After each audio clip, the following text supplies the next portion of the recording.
They come in midfield. Dean Guzin, after assisting the winner, is there, as is Taimu Okiyoshi against Greenville, and he's partnered by Devin Boyce and Derek Gebhard, a Madison side that has battled injury all year, getting back to full strength, and that is what they go with. The other big change of note, Wallace Lapsley between the sticks after Burn Shipman went down with injury midway through the second half in the Greenville clash.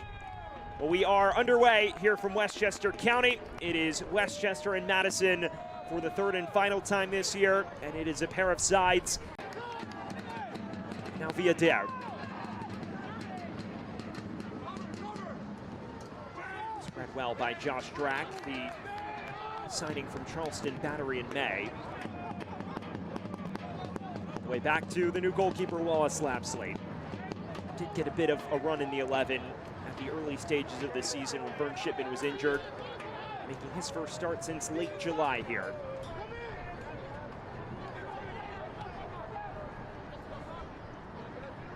He's flicked wide, and this is Brown. Plays it through to Gebhard, who rounds the goalkeeper and opens the scoring. Brilliantly worked by Madison, and their top goal scorer is on the score sheet again.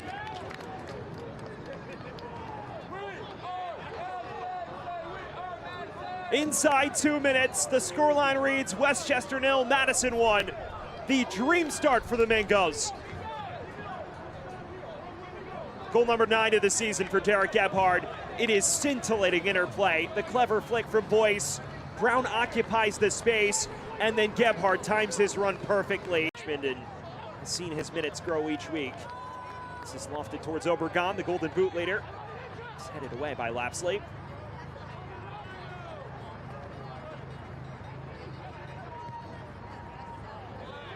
Via Dare.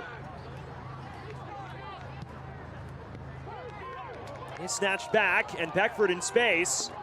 DeShane Beckford, denied by Lapsley at the near post, but Westchester with their first corner. These are the giveaways in possession that Matt Glazer has highlighted this week, and it's the slight deflection by Jason Ramos. Has Beckford in the nearby vicinity. Marked in to the near post, just headed wide. And it appears Madison got the final touch to it. The last time these two teams met, those numbers almost reversed. Westchester coming from behind, spent the whole second half out of possession protecting the lead. Dave Carton actually very complimentary of Madison in that affair. Boyce finds Gebhard, the lone goal scorer thus far. Dorado.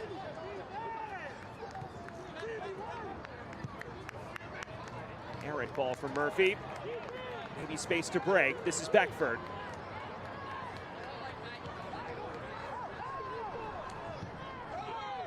Noah Powder. This is Obregon. He league's leader in goals with 14. Spreads it wide to Payne, who has options. Low cross in, and it's rocketed right at Lapsley. Well, they've pulled Madison apart here. What a cross from Stephen Payne, and it is right into Beckford's path.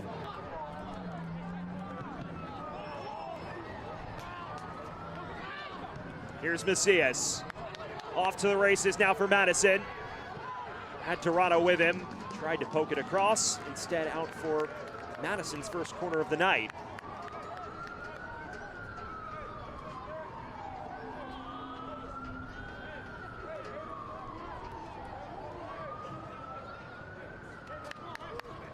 Well, it's Madison's first corner. And as we've already said, corner kicks are brought to you by Ice Air, keeping every play cool and comfortable.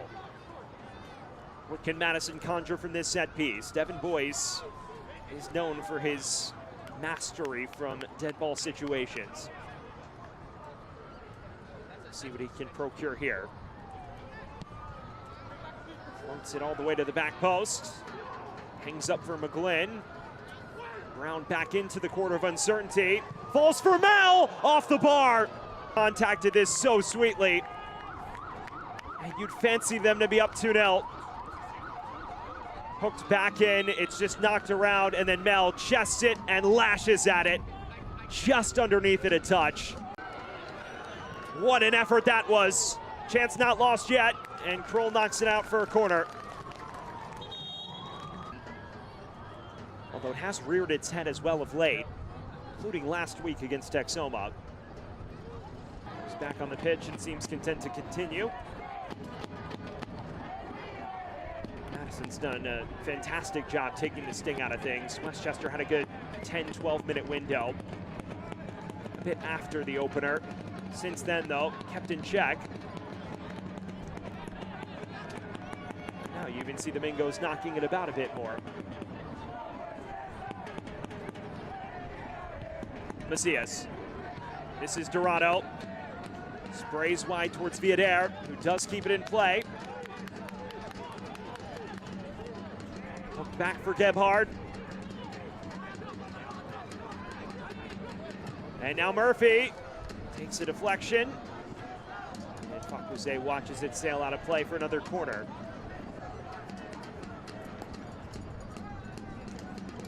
Oddly enough, Madison starting to mount up the corner kick opportunities, despite playing in a low block out of possession for a good chunk of this first half. And it is another kick, corner kick. Brought to you by Ice Air, keeping every play cool and comfortable.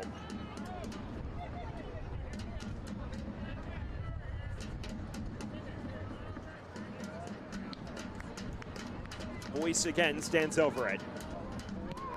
This time to the near post. It's dealt with awkwardly. Macias and right at Fakuse.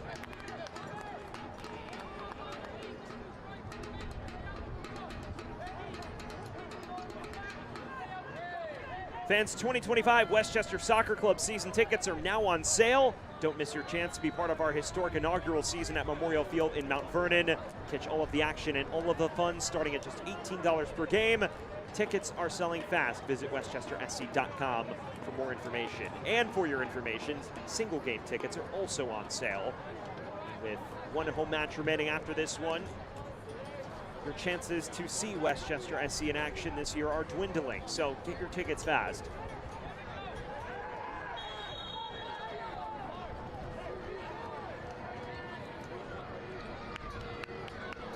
And the question is there time for this corner kick? There is not.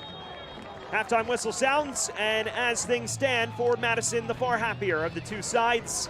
So one alteration for Westchester as they look to kickstart a comeback. We are back underway. Third and final meeting between Westchester and Madison, and it carries major stakes at the tail end of the USL League One campaign. And already a free kick going the way of the Golden Apple. Our referee, Stephen Foster, did not hesitate to blow his whistle. And maybe we'll get a look at what it's for exactly. Little shove in the back, and then it's the high boot from Timmy Mel, which draws a referee's ire. This is within the range for Obregon's right foot.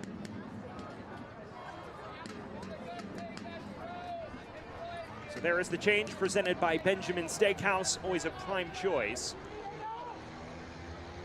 You fancy Obregon to go for goal from here. It's around 28 yards out. Obregon and Drac in the vicinity. The lone goal today scored by Gebhard. Obregon curls it for goal, and it's routine for Lapsley in the end. Puts plenty of whip in this. Not enough venom, though. And while he's trying for Wallace Lapsley, made one big stop to deny Deshane Beckford, but effort was hit right at him, so very little to do. No complaints, though, by any means. Here's the cross from Guzin. Now he receives it back.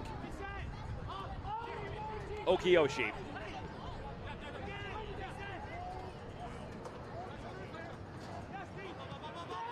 There's that low block for Madison. There's no space for Westchester to work their complex network of overlaps and underlaps. They may be vulnerable on the break if they lose it as well, because they're forced to throw numbers forward at this stage. Here's Pierre's first touch. Now Okiyoshi.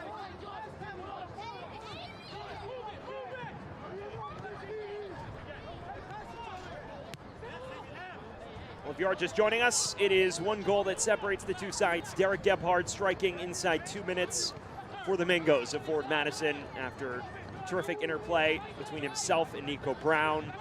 A well-weighted through ball to make the difference. Madison had a chance to double their lead. Timmy Mel clattering it off the underside of the crossbar just beyond the 30-minute mark. In between that, Beckford having a clear-cut chance that he fired right at Wallace Lapsley. Other than that, chances few and far between, especially since the opener, with Madison throwing numbers behind the ball. A pragmatic approach, but perhaps a winning one for Matt Glazer as they desperately seek 3 points. Okiyoshi trying to change that and just drags it wide. And fluctuate dramatically this year. Lindres is not featured tonight at all. It just didn't start the way they'd hoped. The injury crisis early in the season set them back, and despite the Henny Derby victory over Richmond in March, that was one of the few bright spots. When they hit the summer, the dog days really took their toll, but some slight semblances of life since. Here's Murphy, has a hit, it's awkward for Fakuse. And now they'll come back to the earlier collision with 2 Madison players down. Izzy Brown here. Clever ball to Devin Boyce, and then nearly gets it back. Just runs right into Aiden Macias. Both come off worse for wear, and I think John Murphy Jr. is frustrated that the whistle blew here when perhaps the chance was still on. It's a nasty collision.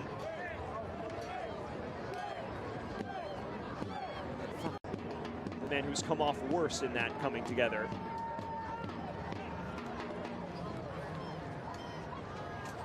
The changes they could make.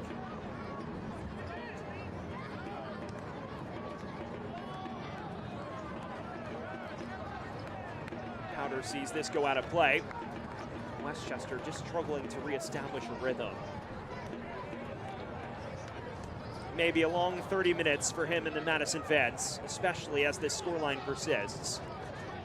They've gotten a good grasp on things, especially over the course of the last 10-15 or so.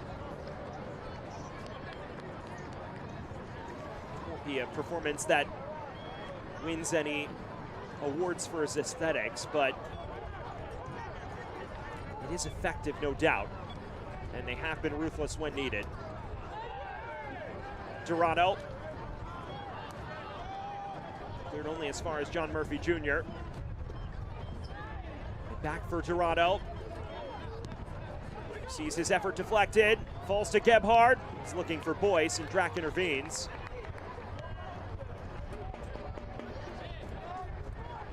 Murphy turns past Obergon and McGlynn. Viader. Low driver, stabbed away by Pierre. Obergon looking to wrestle his way free, can't do so. Boyce. Brown.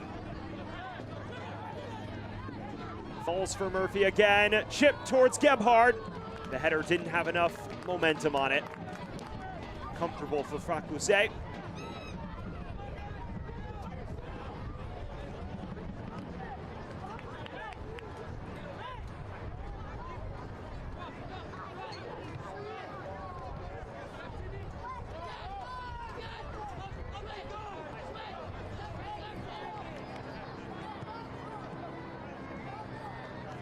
Payne.